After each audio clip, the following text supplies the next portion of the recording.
નમસ્કાર દર્શક મિત્રો, નિખરતા ગુજરાત ન્યૂઝમાં આપનું સ્વાગત છે।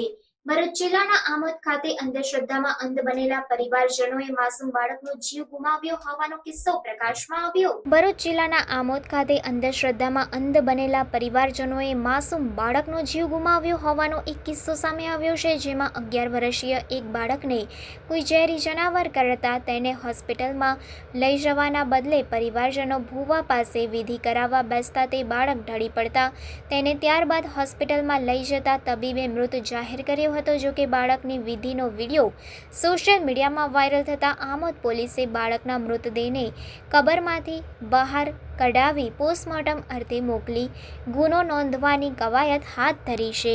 આમોદ પોલીસ સ્ટેશનના ભીમપુરા ગામમાં તારીખ 2/9/24ના રોજ એક બનાવ બનેલો હતો, જેમાં ગામના તરુણ અરુણભાઈ કાંતિભાઈ રાઠોડ ઉંમર 11 કે જેઓ તેમના ઘર રાત્રિના સમયે લગભગ 10:30 વાગ્યાની આસપાસ તેમના ઘરના વાડાની પાછળના ભાગે બાથરૂમ કરવા માટે ગયેલા હતા। એ દરમિયાન કોઈ ઝેરી જાનવર એમને કરેલું હતું, જેની જાણ એના પિતા તથા ઘરના સભ્યને થતાં એમના પિતા તેમને લઈ અને ગામમાં જે ભાતીજી મહારાજનું મંદિર છે ત્યાં લઈ ગયેલા હતા અને ત્યાં એમના જે ભુવા તરીકે તેમના સગાભાઈ સંજયભાઈ રાઠોડ હતા, જેઓ બંને એમને ઝેરી જાનવર કરેલો હોય એની ઝેર ઉતારવાની તાંત્રિક વિધિ કરેલી હતી। ત્યારબાદ ઘણો સમય ત્યાં વીતી જતા CHC દવાખાને લાવતા ત્યાં ડૉક્ટરશ્રીએ મરણ જાહેર કરેલા હતા। આ બાબતે આમોદ પોલીસ સ્ટેશનના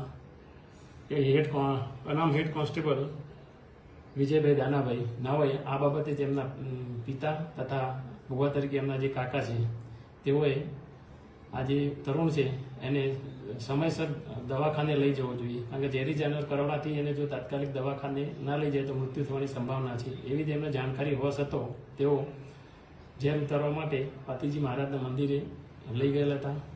આમ તેથી તેઓએ આ ગુનાના કામે ભારતીય ન્યાય સંહિતાની કલમ 105 અને 3.5 મુજબ ગુનો રજીસ્ટર કરાવેલ છે અને આને ગુનાની તપાસ પોલીસ સબ ઇન્સ્પેક્ટર RAS હાલમાં ચલાવી રહી છે। આરોપીની ધરપકડ સાહેબ કરવામાં આવી ખરી? આ ગુનાના કામે જે સંડોવાળ જે તોહમતદાર છે બંનેની ધરપકડ કરવામાં આવશે।